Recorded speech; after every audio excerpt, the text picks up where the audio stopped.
Yuk jadi bagian dari dakwah kami. Dukung operasional dakwah dan sosial kami, raih pahala amal jariah yang terus mengalir sampai hari kiamat. Dan kita akan melanjutkan bedah buku Sahih At-Targhib Tarhib dan kita masih dalam kitab jihad. Bab yang sama, bab keempat, anjuran menambat kuda dalam kurung yang dipersiapkan untuk kepentingan jihad, bukan karena ria atau mencari popularitas. Masih ada lanjutannya tentunya, tentang keutamaannya, anjuran berkenaan dengan hal-hal yang berhubungan dengannya, dan larangan memotong rambut kepalanya karena padanya terdapat kebaikan dan keberkahan. Pertemuan yang lalu kita sudah sempat membahas hadis pertama dan hadis kedua, dan ini karena hadisnya cukup panjang ya. Di hadis nomor 1 ada urutan 1 sebuah hadis, dan nomor 2-nya ada 2A, 2B, 2C, itu semuanya kurang lebih 4 hadis yang lumayan cukup panjang dan butuh penjelasan panjang lebar. Sudah kita paparkan di satu pertemuan khusus. Sekarang kita akan masuk di bab yang sama, hadis nomor 3. Saudaraku Siman, semoga Allah SWT ikhlaskan niat kita. Hadis ini dengan sanad sahih. Dan ini urutan 1243 dari awal kita belajar. Berbunyi dari seorang laki-laki dari kaum Ansar radhiyallahu anhu, di sini tidak disebutkan namanya. Dari Nabi SAW beliau bersabda, al-khairu thalatha. Farasun yartabituhu ar-rajulu fi sabilillahi azza wa jalla, fathamanuhu ajrun, wa rukubuhu ajrun, wa ariyatuhu ajr. Dalam kurung, wa alafuhu ajr. Wa farasun yughaliqu alaihi ar-rajulu wa yurahin, fathamanuhu wizrun. Dalam kurung, wa alafuhu wizr. وركوبه وزر وفرس للبطنة فعسى أن يكون سدادا من الفقر إن شاء الله. Terjemahannya, kata Nabi SAW, kuda itu ada 3 macam. Yang pertama, kuda yang ditambat oleh seseorang di jalan Allah Azza wa Jal. Maka harganya adalah pahala, menungganginya adalah pahala, meminjamkannya adalah pahala, dalam kurung dan memberinya makan adalah pahala. Yang kedua, kuda yang dijadikan ajang pertaruan oleh seseorang. Maka harganya adalah dosa. Dalam kurung, memberinya makan pun adalah dosa. Dan mengendarinya pun adalah dosa. Yang ketiga, kuda untuk mencari nafkah. Maka kuda seperti ini diharapkan dapat menjadi penutup kefakiran, insya Allah. Diriwayatkan oleh Ahmad, dan juga para perawinya adalah perawi dalam kitab As-Sahih.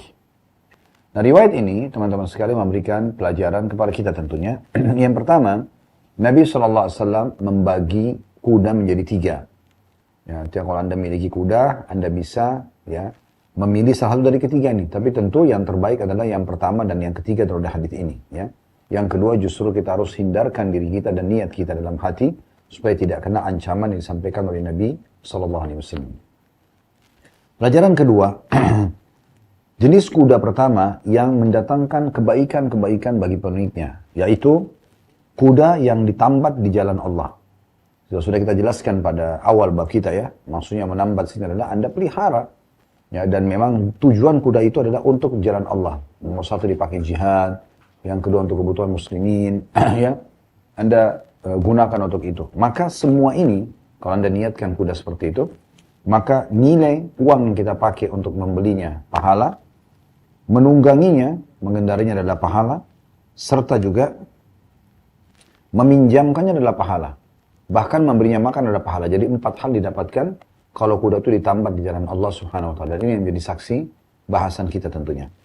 Pelajaran ketiga yang bisa diambil dari hadis adalah kuda yang jenis kuda yang kedua yang seseorang itu menjadikannya sebagai ajang pertaruhan ya, untuk judi. Seperti sekarang banyak lomba kuda berjudi gitu kan.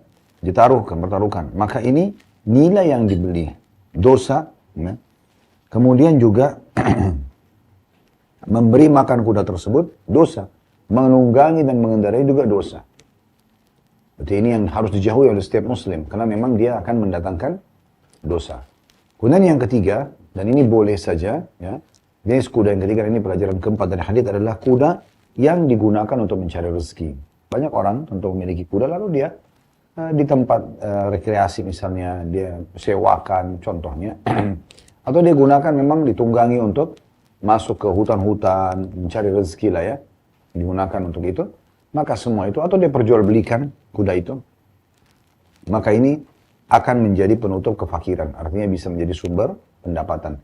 Tapi tentu yang paling ideal adalah nomor satu. Bagaimana kalau Anda punya rezeki, Anda membeli kuda, Anda tambatkan di jalan Allah subhanahu wa ta'ala. Hadis nomor 4, dalam bab kita ini ada 4A dan 4B. 4A-nya dengan sanad sahih urutan 1244 dari awal belajar berbunyi, dari Abu Hurairah radhiyallahu anhu, ia menuturkan, Rasulullah SAW bersabda, al-khairu ma'kudun binawasil khairi ila yaumil qiyamah, wa mathalul munfiki 'alaiha kal mutakaffifi bis sadaqah. Kebaikan itu tetap terikat pada ubun-ubun kuda hingga hari kiamat. Dan perumpamaan orang yang memberinya makan adalah seperti orang yang memberi sedekah dengan tangannya. Hadis ini diriwayatkan oleh Abu Ya'la dan juga Tabarani dalam Mu'jam al-Awsat, dan para perawinya adalah para perawi as-sahih. Hadis ini ada di dalam as-sahih tanpa menyebutkan tentang nafkah. Hadis ini dikuatkan dengan 4B, kita bacakan sekaligus ya. Yang mengikuti dari awal kelas hadis kita tentu tahu metode yang kami gunakan ya. Kalau serupa riwayatnya kita akan bacakan lalu kemudian kita akan ambil faedahnya. 4B dengan sanad sahih Ibnu Hibban meriwayatkan bagian akhirnya dengan menyebutkan beliau sallallahu alaihi wasallam bersabda, "Wa mathalul munfiki 'alal khairi kal mutakaffifi bis sadaqah." Faqultu li Ma'marin, "Mal mutakaffifu bis sadaqah?" Qala alladhi yu'ti bi kaffihi. Perumpamaan orang yang memberi nafkah kepada kuda adalah seperti al-mutakaffif bis sadaqah. Kemudian saya pun bertanya kepada Ma'mar, apa yang dimaksud dengan al-mutakaffif bis sadaqah? Beliau menjawab, yaitu orang yang memberi sedekah dengan telapak tangannya. Riwayat ini teman-teman sekalian memberikan pelajaran kepada kita masih dalam masalah kuda ya, yaitu kuda itu pada ubun-ubunnya Allah berikan keberkahan dan ada pahala ya. Tapi tentu tadi sudah kita sebutkan di hadis sebelumnya, kalau Anda gunakan dalam dua keadaan. Yang pertama, Anda memang tambatkan di jalan Allah. Yang kedua, memang Anda gunakan untuk mencari rezeki. Gitu ya. Kalau yang bertanya, lalu Ustaz boleh nggak saya pelihara kuda hanya untuk keindahan saja? Boleh. Ya. Tetapi dia tidak masuk dalam masalah pahala. Ya. Anda cuma jadikan koleksi Anda misalnya, itu tidak masuk dalam pahala. Tapi kalau Anda tambatkan di jalan Allah nanti Anda gunakan untuk berlatih, berperang misalnya, atau Anda memang gunakan nanti kalau dibutuhkan dan Anda pelihara dengan baik, atau Anda gunakan mencari rezeki, maka ini baru ada sumber pahalanya. Pelajaran yang kedua, semua yang diinfakkan untuk kuda, kebutuhannya, ya, perawatannya, kandangnya, makanannya, dan seterusnya, pengobatan kalaupun sakit, semua itu akan bernilai pahala. Bahkan pahalanya sangat besar. Sama pahalanya dengan orang yang menginfakkan langsung harta dengan tangannya. Artinya, dia tidak melalui orang lain. Jadi dia pastikan sumber yang dia berikan ini benar. Nah, seperti itu. Nah, seperti itulah kurang lebih kedudukan orang yang ya, berinfak atau bersedekah buat perawatan kudanya. Hadis nomor 5 di bab yang sama teman-teman dengan sanad sahih, dan ini urutan 1245 dari awal belajar. Berbunyi dari Abu Kabsyah, seorang sahabat Nabi radhiyallahu anhu, bahwasanya Nabi SAW bersabda, al-khairu ma'qudun fi nawasiha al-khairu ila yaumil qiyamah wa ahluha mu'anuna 'alaiha wal munfiqu 'alaiha kal basiti yadahu bis sadaqah. Kuda itu pada ubun-ubunnya terikat kebaikan hingga hari kiamat. Terikat kebaikan hingga hari kiamat. Dan para pemiliknya akan selalu mendapat pertolongan, dan orang yang memberinya nafkah adalah seperti orang yang mengulurkan tangannya memberi sedekah. Diriwayatkan oleh At-Tabarani dan Ibnu Hibban dalam sahihnya, juga Al-Hakim, dan ia berkata sahih sanadnya. Hadits ini sebagaimana lafaz Nabi SAW, kuda itu pada ubun-ubunnya terikat kebaikan hingga hari kiamat. Mirip tadi dengan hadits sebelumnya. Jadi faedah yang bisa kita ambil adalah ini ya, penjelasan tentang masalah bagaimana di ubun-ubunnya terikat kebaikan, artinya kesempatan untuk meraih pahala. Kemudian yang kedua adalah siapapun yang memilikinya akan selalu dapat pertolongan. Bisa luas maknanya, bisa pertolongan memang umum dari Allah Subhanahu wa taala karena dia niat kuda itu ditambatkan karena Allah, atau memang dia bisa dapat pertolongan dengan menungganginya, menyelamatkan diri, memenuhi kebutuhan dengan mencari nafkah dan yang semisalnya. Kemudian pelajaran yang ketiga mirip dengan hadis sebelumnya tadi, apapun yang kita keluarkan infak untuk kuda-kuda seperti ini yang ditambatkan di jalan Allah, maka akan mendatangkan nilai sedekah secara khusus. Hadis nomor 6 mirip dengan ini tentunya, Jadi hadis ini memang mirip-mirip ya, makanya kita tidak terlalu panjang mensyarah atau menjelaskannya. Hadis nomor 6 dengan sanad sahih di ghairihi menjadi sahih karena dikuatkan dengan riwayat-riwayat lain. Dan ini urutan 1246 dari awal belajar. Dari Sahal bin Hanzaliyah, yaitu Sahal bin Rabi' bin Amr radhiyallahu anhum, ia berkata Rasulullah sallallahu alaihi wasallam bersabda, "Al-munfiqu 'alal khayli kal-basit yadahu bis-sadaqah la yaqbiduha." Orang yang memberi nafkah kepada kuda seperti orang yang mengulurkan tangannya memberi sedekah, ia tidak menahannya. Diriwayatkan oleh Abu Daud. Riwayat ini mirip dengan sebelumnya ya. Jadi kurang lebih penekanan dari Nabi SAW, kuda yang ditambatkan di jalan Allah ya, akan mendatangkan nilai pahala. Apapun yang kita keluarkan. Dari nilai pembeliannya, nilai perawatannya, semua berhubungan dengan kandang, makanan, apalah kebersihannya, penjaganya, semua ini. Ya, pahala di sisi Allah subhanahu wa ta'ala. Jadi kita cuma menambahkan, ini menguatkan yang sebelumnya ya. Tapi intinya nilainya pahala besar ya kalau kita mengurus dan membiayai kuda dan ditambatkan di jalan Allah subhanahu wa ta'ala. Hadis nomor 7, teman-teman sekalian. Hadis ini dengan sanad sahih, urutan 1247 dari awal kita belajar ya. Dari Ibnu Umar radhiyallahu anhu bahwa Rasulullah sallallahu alaihi wasallam bersabda, "Al-khairu ma'qudun fi nawasiha al-khairu ila yaumil qiyamah." Mirip-mirip dengan tadi ya. Jadi kuda itu pada ubun-ubunnya terikat kebaikan hingga hari kiamat. Diriwayatkan oleh Bukhari, Muslim, Imam Malik dan juga An-Nasai dan Ibnu Majah. Ini penjelasan hadis nomor 7 ada di nomor 8. Lebih terinci sedikit ya. Saya bacakan sekaligus. Hadis nomor 8 dengan sanad sahih urutan 1248 dari awal belajar berbunyi dari Urwah bin Abu Al-Ja'ad radhiyallahu anhu bahwa Nabi SAW bersabda, "Al-khairu ma'qudun fi nawasiha al-khair. Al-ajru wal magnamu ila yaumil qiyamah." Kuda itu pada umumnya terikat kebaikan, yaitu pahala dan harta rampasan perang hingga hari kiamat. Diriwayatkan oleh Bukhari, Muslim, Tirmidzi, An-Nasai dan juga Ibnu Majah. Hadis ini, dua buah hadis ini sebenarnya memberikan makna kepada kita atau rincian daripada yang dimaksud dengan keberkahan pada ubun-ubun kuda itu. Jadi tambahan saja dari tadi adalah rincian daripada makna ada keberkahan di ubun-ubunnya, yaitu selama kita urus, selama kita rawat, biaya yang kita keluarkan, waktu yang kita lowongkan, energi yang kita kerahkan dalam mengurus kuda tersebut, semuanya akan bernilai pahala di sisi Allah subhanahu wa ta'ala. Yang kedua, kalau digunakan untuk berperang, dipastikan akan mendapatkan kemenangan. Nah, ini poinnya, akan mendapatkan kemenangan. Kemudian selanjutnya hadis nomor 9. Dengan sanad sahih di ghairihi, menjadi sahih karena dikuatkan dengan riwayat-riwayat lain. Dan ini urutan 1249 dari awal belajar. Hadis ini berbunyi dari Jabir bin Abdullah radhiyallahu anhuma. Kita mengatakan radhiyallahu anhuma karena Jabir dan Abdullah bin Haram ayahnya adalah dua orang sahabat. Ia menuturkan Rasulullah SAW bersabda, "Al-khairu ma'qudun fi nawasiha al-khairu wan nailu ila yaumil qiyamah. Wa ahluha mu'anuna 'alaiha.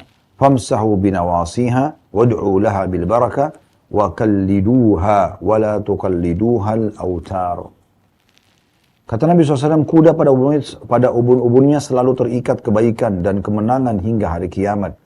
Para pemiliknya selalu mendapat pertolongan atasnya. Maka usaplah ubun-ubunnya dan doakanlah keberkahan untuknya. Berilah ia tanda dan jangan kalian menandahi dengan darah balas dendam. Diriwayatkan oleh Ahmad dengan sanad jayyid. Riwayatnya teman-teman sekalian ya, menambahkan faedah selain tadi yang sudah kita sebutkan, keberkahan di ubun-ubunnya itu dengan pahala dan juga kemenangan di hari kiamat, sehingga hari kiamat. Ini sudah disebutkan di potongan awal hadis ya. Akan di kuda itu terikat di ubun-ubunnya kebaikan dan juga akan mendapatkan kemenangan hingga hari kiamat.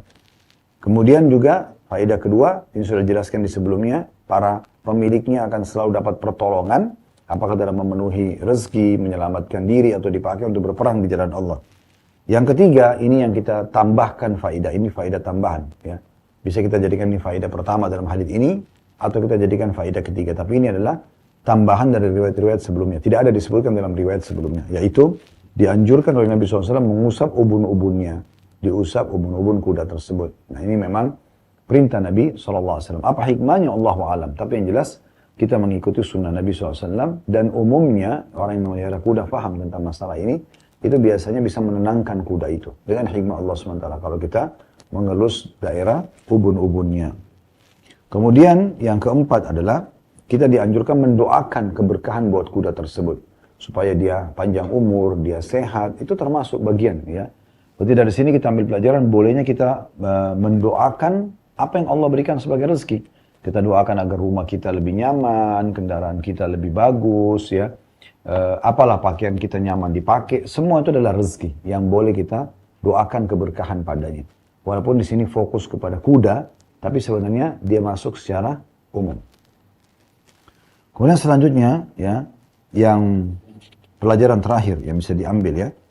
Contoh tadi sampai pemiliknya diusapkan kepalanya tadi, pelajaran yang ketiga atau keempat, kemudian mendoakannya, lalu dianjurkan untuk menandainya ya. Menandai di sini maksudnya adalah kita berikan isyarat, tanda kalau ini adalah kuda khusus. Misalnya Anda punya beberapa ekor kuda, nah yang ini, kuda ini misalnya kita berikan nama atau apa ya, cirinya ini khusus untuk berjihad di jalan Allah. Kuda ini misalnya untuk saya pakai latihan misalnya. Kuda ini untuk disewakan, diperjualbelikan misalnya. Nah, Anda bedakan, Anda tandai. Dan Nabi SAW ingatkan, kalau yang digunakan untuk berperang, jangan pernah ikuti dengan niat balas dendam. Tidak ada balas dendam dalam Islam, tapi tetap walaupun jihad, walaupun misalnya ada di pasukan musuh yang tadinya orang membunuh kerabat kita misalnya, tetap kita melakukannya bukan karena dendam, tapi karena perintah Allah dan Rasulnya Muhammad alaihi wassalatu wassalam. Selanjutnya teman-teman sekalian, hadis nomor 10. Masih di bab yang sama dengan sanad sahih urutan 1250 dari awal belajar, berbunyi dari Jarir radhiyallahu anhu yang menuturkan, Ra'aitu Rasulullah sallallahu alaihi wasallam yalwi nasiyata farasin bi isba'ihi wa huwa yaqul al-khairu ma'qudun fi nawasiha al-khairu ila yaumil qiyamah al-ajru wal ghanimah. Aku pernah melihat Rasulullah SAW mengelus-ngelus ubun seekor kuda dengan jarinya sambil bersabda, kuda selalu terikat pada ubun-ubunnya kebaikan hingga hari kiamat, yaitu pahala yang melimpah bagi orang yang membeli dan merawatnya kalau untuk Allah, dan harta rampasan perang. Maksudnya dia akan membawa kemenangan sehingga dapat harta rampasan perang. Diriwayatkan oleh Muslim dan juga An-Nasa'i. Dari semua hadits ini teman-teman sekalian, tadi yang luput kami berikan sebagai faedah, berarti menunjukkan kuda itu adalah tunggangan yang terbaik untuk dipakai berperang. Walaupun di masa kita sekarang tentunya ada pesawat tempur, ada tank, tapi hadits ini tidak akan bentrok dengan kondisi dan keadaan walaupun sekarang sudah menggunakan alat-alat canggih seperti itu. Tetap kuda tidak akan pernah hilang ya keberkahannya, kemenangannya ya, itu sampai hari kiamat. Karena Nabi SAW batasi atau sebutkan sampai hari kiamat. Jadi tidak ada yang bisa mengalahkan kuda dari sisi ya, mendatangkan pahala dan juga mendatangkan poin yang tidak kalah penting tadi, kemenangan ya. Kemudian pelajaran yang kedua yang bisa diambil dari hadis ini adalah kedudukan Jarir radhiyallahu anhu, di mana beliau menukil kepada kita tentang perbuatan yang Nabi lakukan dan dia ceritakan.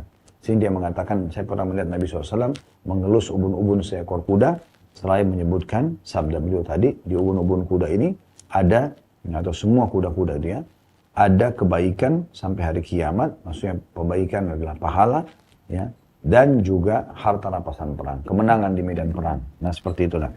Nah ini pelajaran kedua, kedudukan Jarir radhiyallahu anhu. Pelajaran yang ketiga adalah pentingnya seseorang kalau memiliki kuda ataupun tidak pemiliknya dan memungkinkan dia izin yang pemiliknya untuk mengelus ubun-ubun kuda, dia lakukan. Sebagai contoh yang dilakukan oleh Nabi sallallahu alaihi wa ala alihi wa sahbihi wasallam. Kalau masalah kuda itu terikat kebaikan di ubun-ubunnya, ini sudah kita jelaskan di hadis-hadis sebelumnya. Baik, hadis nomor 11 teman-teman sekalian dengan sanad sahih urutan 1251 dari awal belajar dari Abi Dzar radhiyallahu anhu yang menuturkan Rasulullah SAW bersabda, "Ma min farasin arabiyyin illa yu'dhanu lahu 'inda kulli saharin bi kalimatin yad'u bihinna.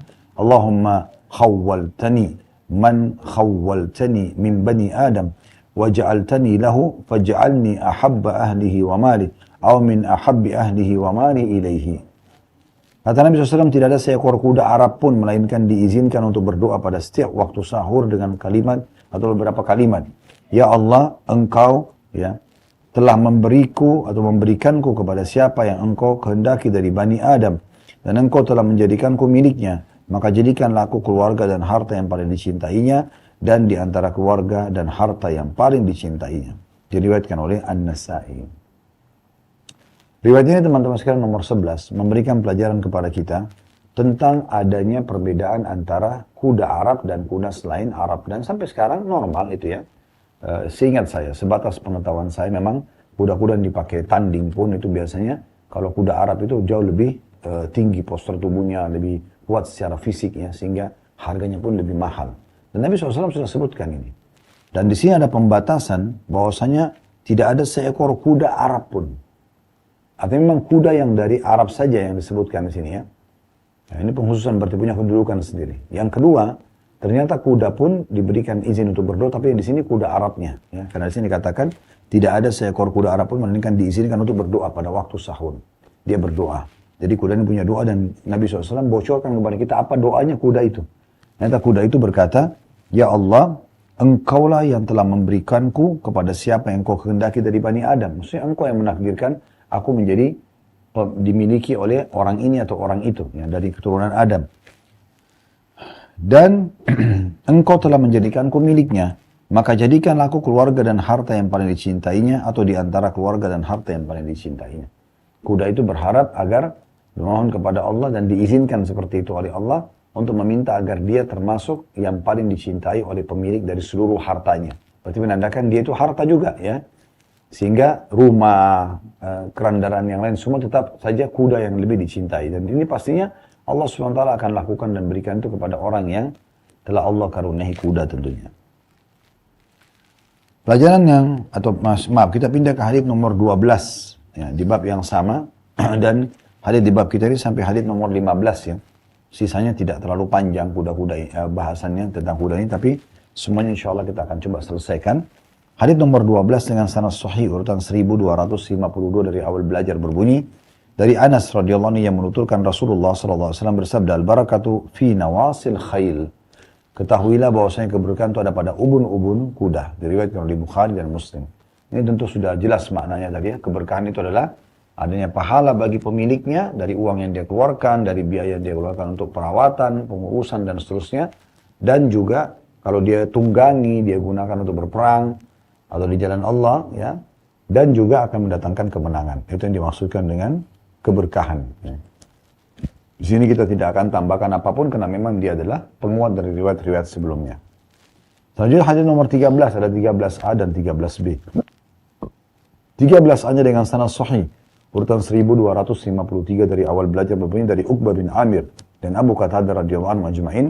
Mereka bertutur Rasulullah SAW bersabda, khairul khailil adham al-aqrah al-artham al-muhajjal talqul yadil yumna qala Yazid yakni ibnu Abi Habib fa in lam yakun adham fa kumaitun aw hadhihi shibah atau ala fa kumaitun ala hadhihi syiyah syiyatun ya atau syiyatin tepatnya di sini fakumaitu ala hadhihi syiyati ya. Sebaik-baik kuda adalah yang hitam pekat berwarna putih pada bagian wajahnya, putih pada bagian hidung dan bibir atasnya, putih pada bagian kaki-kakinya, dan kaki depan yang kanan polos, tidak ada warna putihnya. Yazid yakni ibnu Abi Habib berkata, jika ia tidak hitam pekat, maka berwarna merah kehitam-hitaman yang memiliki warna lain yang tidak dominan. Diriwayatkan oleh Ibn Hibban dalam sahihnya, diriwayatkan juga oleh Tirmidzi, Ibnu Majah dan Al-Hakim yang hanya dari Qatadah saja. 13B-nya karena mirip saya bacakan langsung ya dengan sanad sahih, sedangkan lafaz At-Tirmidzi menyebutkan Rasulullah SAW bersabda, khairul khairil adhamu al-aqrahu al-arthamu thumma al-aqrahu al-muhajjal talqul yumna fa in lam yakun adham faqumaitu ala hadhi syiyati. Sebaik-baik kuda adalah yang berwarna hitam pekat, putih pada bagian wajahnya, putih pada hidung dan bibir atasnya.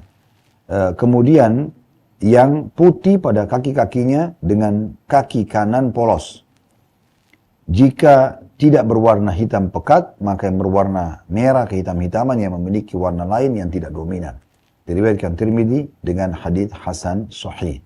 Sedangkan Al-Hakim mengatakan sahih berdasarkan syarat Bukhari dan juga Muslim. Itu di situ ada keterangan kembali diulangi ya, kalau yang pegang bukunya, makna-makna daripada ciri-ciri kuda tadi. Al-Aqrah, kuda yang paling bagian tengah wajahnya terdapat sedikit warna putih. Karena Nabi SAW mengatakan, kuda yang paling baik kuda hitam dan Al-Adham dan ditambah Al-Aqrah. Al-Aqrah berarti yang bagian wajahnya ada berwarna putihnya. Gitu ya. Kemudian Al-Artham dengan memfathahkan huruf Hamzah dan Ta, yaitu kuda yang terdapat ruthmun padanya. Bisa dibaca rathmun. Dan juga ruthmun yang memfathahkan huruf Ra atau mendammakannya. Yaitu kuda yang bibir atasnya berwarna putih, untuk betina disebut dengan rathma'u.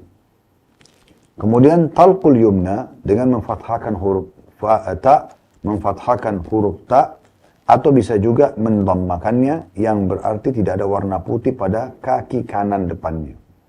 Jadi maksudnya kakinya berwarna putih, ada bulu putihnya, 3 kaki. Kaki kirinya depan dan 2 kaki belakangnya. Kaki kanannya tidak ada warna putihnya, polos warnanya. Kemudian al-kumaitu dengan mendammakan kaf dan memfathahkan mim, yaitu kuda yang tidak berwarna pirang dan tidak juga hitam pekat, akan tetapi berwarna merah kehitam-hitaman. Ini kalau seandainya tidak dapat kuda hitam pekat, maka boleh yang merah kehitam-hitaman. Kemudian asyiyatu dengan mengkasrakan shin dan memfathahkan ya, yaitu setiap warna yang pada kuda menyelisihi warna yang dominan padanya. Jadi ini yang dimaksud dengan ciri-ciri kuda-kuda ini. Baik. Dari hadis ini teman-teman, 2 buah hadis yang cukup panjang tadi kita bacakan, yaitu ada pelajaran banyak yang bisa kita ambil. Yang pertama, bagaimana memang di kuda sendiri ada kelas-kelasnya, ada tingkatan-tingkatannya, ya. Dan kita tidak menilai seperti penilaian para ahli kuda di muka bumi ini, juara kuda atau orang pengalaman kuda, tapi kita melihat bagaimana utusan Allah Nabi besar Muhammad SAW menyampaikan pada kita kuda yang terbaik. Ini sudah yang kuda yang terbaik. Dan memang betul-betul dirincikan secara detail warna-warnanya. Ya. Ingat cirinya di situ ya. Yang pertama adalah adham, hitam pekat. Ini yang paling bagus. Ya. Ditambah lagi tentunya akrah tadi. Ya, di bagian ubun-ubunnya dan sebagian wajahnya berwarna putih. Kemudian artham. Artham berarti mulut bagian atasnya berwarna putih juga. Entah bagaimana, mungkin yang dimaksud ada bulu atau apa. Saya tidak terlalu paham dengan ini karena belum pernah melihat ya. Tetapi ini disebutkan artham adalah bagian mulutnya atas berwarna putih. Muhajjal. Dan yang dimaksud dengan muhajjal adalah ya, kaki-kakinya berwarna putih ya. Talqul yadil yumna, dan khusus kaki kanan depannya tidak berwarna putih. Artinya kalau dia hitam pekat, kita bisa bayangkan kuda berhitam pekat. Kemudian kalau kita ilustrasikan bagian ubun-ubunnya, bulunya putih sampai ke bibirnya, ya, bibir atasnya. Kemudian keempat kakinya tetap hitam, tapi bagian bawahnya ada putihnya, 3 kaki, sebelah kiri dan 2 belakang. Kalau yang sebelah kanan depan, maka tetap berwarna hitam. Maka ini ciri kuda yang terbaik. Tidak ada yang duanya lagi. Apakah itu kekuatan fisiknya, apakah itu keindahannya, bisa kalau melihatnya, apakah punya keterampilan khusus. Ya, yang jelas Nabi SAW sudah berikan kita bocorannya di kuda terbaik. Kalau Anda mau beli kuda, pilih yang ciri seperti ini ya. Hitam pekat, ya. Kemudian juga dia, ya, itu adham. Akrah adalah berwarna putih sebagian wajahnya, tempatnya bulu di dahinya dan sampai ke bibirnya, al-artham, ya. Kemudian keempat kakinya, 3 kaki kiri dan 2 belakang ada bulu putihnya, dan kanan dan depan tidak ada putihnya atau tetap berwarna hitam. Nah seperti itu kurang lebih. Ini yang terbaik. Kalau tidak ada, maka carilah kuda yang warnanya adalah kemerah-merahan. Sisanya mirip seperti tadi. Misalnya ada putihnya di dahinya, ada warna putih di kakinya, itu yang terbaik. Ini tentu bukan berarti maknanya kuda yang lain tidak baik ya. Tapi ini kuda yang terbaik. Jadi dari hadis ini kita ambil pelajaran adalah bagaimana Nabi SAW memandu kita untuk memilih kuda yang terbaik untuk ditambatkan jalan Allah atau kita gunakan untuk mencari rezeki. Ya, ciri-ciri sudah kita sebutkan tadi. Pelajaran yang kedua, berarti kuda itu ada tingkatan-tingkatannya dan level-levelnya, dan itu kita tolak ukurnya adalah Nabi SAW, bukan tokoh-tokoh siapa selain Nabi SAW. Yang ketiga, setelah kuda hitam tadi, yang di dahinya dan ketiga kaki sebelah kiri dan belakangnya berwarna putih dan yang kanan tetap hitam, dan bibirnya juga putih, ini adalah setelah kuda ini yang terbaik adalah merah kehitam-hitaman. Nah, ini yang dimaksudkan dengan faedah daripada hadis 13A dan 13B. Baik teman-teman sekalian, kita akan masuk ke hadis nomor 14. Dua buah hadis terakhir ini ya. Hadis nomor 14 teman-teman sekalian. Tentu dari hadis nomor 13 ini jangan sampai ada yang mengatakan, masa sih harus seperti itu kudanya? Ya sudahlah, kuda yang ada aja. Jangan Anda menganggap remeh penyampaian Nabi SAW ya. Kalau Nabi SAW sudah sebutkan seperti ini cirinya, maka Anda harus paham baik dengan baik. Kalau ini memang yang terbaik di dalam pandangan Nabi SAW, berarti pandangan syariat. Nah, itu poin penting yang harus digarisbawahi. Jadi jangan sampai Anda olok-olok, Anda mengatakan, kenapa sih, kenapa harus begini, atau membangkang lah ya. Nah, ini memang penyampaian Nabi SAW. Saya yakin kalau Anda punya seorang instruktur, atau siapalah yang mana Anda muliakan, mungkin Anda punya kuda, saya yakin Anda akan selalu dengar instruksinya dia. Kuda ini harus diginiin, dibelikan ini, dirawat seperti ini. Anda akan ikuti karena Anda sayang dengan kuda Anda misalnya. Maka lalu dikatakan kuda yang terbaik menurut saya yang ini. Itu kalau sama dia. Mungkin warnanya coklat muda kah, atau berwarna putih kah. Itu menurut dia. Tapi menurut Nabi SAW tidak seperti itu. Ya. Hadis nomor 14 dengan sanad hasan di ghairihi, menjadi hasan karena dikuatkan dengan riwayat lain, dan ini urutan 1254 dari awal belajar tentunya, dari awal belajar. Berbunyi dari Uqbah radhiyallahu anhu dari Nabi SAW, beliau bersabda, "Idza aradta an tagzuwa fashtari farasan agarra muhajjalan mutlaqal yumna, fa innaka taghnamu wa taslam." Apabila kamu hendak berperang, maka belilah kuda yang ada warna putih pada wajah dan kaki-kakinya, kecuali kaki kanan depannya polos, maka kamu akan mendapatkan harta rampasan perang dan juga selamat. Diriwayatkan oleh Al-Hakim, dan dia mengatakan sahih berdasarkan syarat Imam Muslim. Ya, syarat Imam Muslim. Hadis ini kembali lagi teman-teman sekalian, adanya instruksi dari Nabi SAW, kalau mau pakai kuda yang paling bagus, terutama berperang. Kita tahu berperang itu kan genting ya, butuh kecepatan tinggi, butuh keterampilan khusus ya. Sebab kuda itu juga harus, kalau kita menungganginya, kita kayak sejiwa dengan kuda itu, dalam arti kata kita mengikuti irama tubuhnya, dan kita coba berusaha untuk ya berjalan dengan dia, maka kecepatan seperti apapun Anda bisa mengimbanginya nanti ya. Kurang lebih tipsnya seperti itu ya. Oleh karena itu teman-teman sekalian, Nabi SAW memberikan kepada kita, nah, kuda yang paling bagus, yang paling tenang, yang paling konsentrasi, yang paling cepat, yang paling kuat, yang paling pintar, ya gitu maknanya ya, adalah kuda yang ini, kata Nabi SAW. Kalau kau ingin pakai perang, beli kuda ini. Disebutkan ciri pertamanya adalah agar, ya. Agar itu artinya, ya, dia belilah kuda yang ada warna putihnya, muhajjal, ya. Agar itu adalah kuda yang ada warna putih pada wajah dan kakinya. Bukan semua putih ya, tapi cuma tadi mirip tadi, warna hitam pekat, kemudian di wajahnya ada warna putih, dan di ketiga kaki kiri dan kedua di belakang itu ada putihnya juga ya. Dan kemudian disebutkan cirinya mutlaqul yumna, sisi kaki kanan depannya itu tidak ada putihnya. Ini Nabi SAW jamin dua hal dari kuda seperti itu, subhanallah. Dijamin dua hal. Kalau tadi sebelumnya dijamin dia akan mendatangkan pahala dan mendatangkan kemenangan. Kalau di sini fa innaka taghnam wa taslam. Karena dengan kuda seperti ini kau akan dapat harta rampasan perang, artinya kau akan menang. Dan taslam, kau akan selamat. Kalaupun sampai misalnya pasukan terkalahkan, kamu coba untuk menyelamatkan diri, maka kuda itu bisa menyelamatkan dengan izin Allah Subhanahu wa taala. Jadi memang Allah memberikan kelebihan kuda yang cirinya seperti ini, itu punya kecerdasan tersendiri, punya keterampilan tersendiri, karena sampai Nabi menjamin kuda ini seperti Allah sudah berikan atau jadikan takdirnya, dia akan bisa memberikan kemenangan kepada penunggangnya, dan juga akan menyelamatkan kalau dibutuhkan keselamatan. Nah, seperti itu. Baik. Hadis nomor 15 teman-teman sekalian, dengan sanad hasan sahih, urutan 1255 dari awal belajar berbunyi, dari Ibnu Abbas radhiyallahu anhuma, ia bertutur, Rasulullah SAW bersabda, yumnul khayli fi syukriha, atau fi syukriha. Keberkahan kuda itu terletak pada warna kemerah-merahannya. Diriwayatkan oleh Abu Daud dan Tirmidzi, dan dia berkata hadis ini hasan gharib. Hadis ini teman-teman sekalian tidak bentrok dengan hadis sebelumnya. Hadis sebelumnya menjelaskan yang sahih ya. Kalau yang kuda terbaik hitam, di daerah wajahnya ada warna putih sampai ke bibirnya, bagian atas. keempat kaki sebelah kiri, kaki depan dan dua kaki belakang ada warna putihnya dan sebelah kanannya tetap berwarna hitam, itu yang terbaik. Ini maksud dengan hadis yang terakhir nomor 15 ini adalah setelah kuda itu, kuda ini yang terbaik, yaitu kemerah-merahan. Dan tentu ada warna putihnya, tetap ada warna putihnya, tapi bukan itu yang dominan. Dominan adalah kalau bukan hitam tadi, maka kemerah-merahan. Maka kemerah-merahan. Nah, ini kurang lebih sisa hadis yang berhubungan di bab nomor 4, masalah anjuran menambat kuda itu sendiri. Menambat kuda. Baik, kita akan tutup teman-teman sekalian bahasan kita dengan bab nomor 5. Ya. Masih di kitab jihad bab nomor 5 ini, kurang lebih di dalam bab ini terdapat 5 buah urutan hadis ya. Walaupun nomor 5-nya itu hanya penyebutan riwayat saja. Artinya ada 4 lafaz hadis yang akan kita bacakan.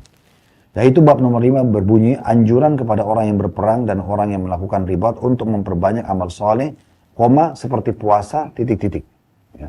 Di sini kita sudah terlepas daripada kuda tadi, sudah selesai bahasannya. Sekarang kita pindah bagaimana caranya agar orang yang berjihad itu bisa mendapatkan kemenangan.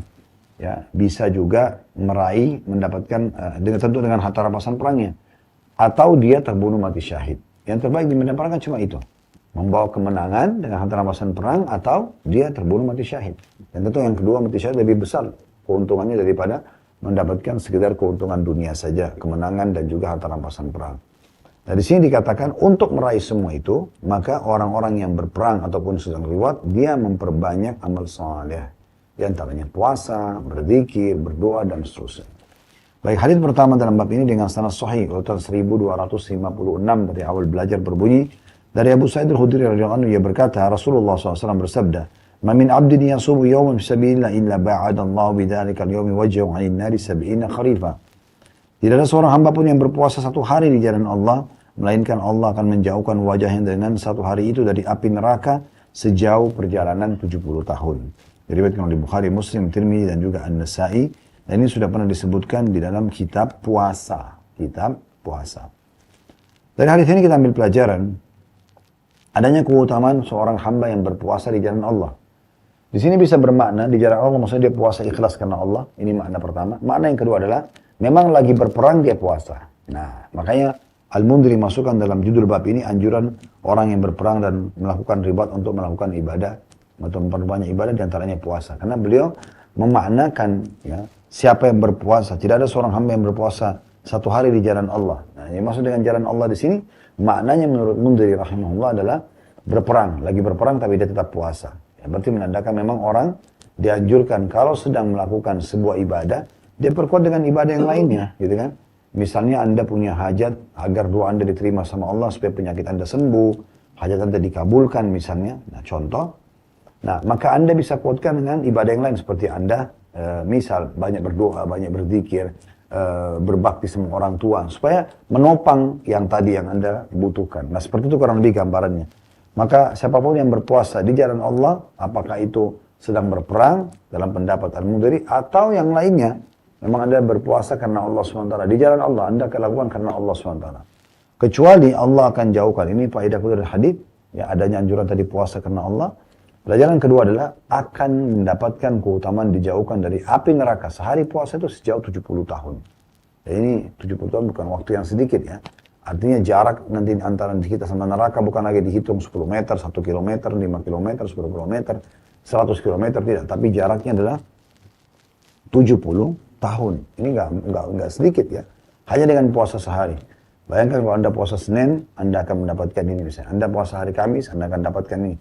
Kalau kita akumulasi dalam satu periode kehidupan kita semuanya, 50-70 tahun misalnya, maka berapa banyak yang kita bisa dapatkan penjauhan dia dari api neraka.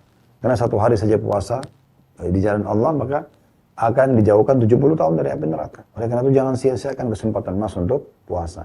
Ini sekaligus saya ingatkan nanti insya Allah, hari ini hari Jumat tanggal 8 Muharram, besok 9 dan lusa hari Ahad tanggal 10. Ya.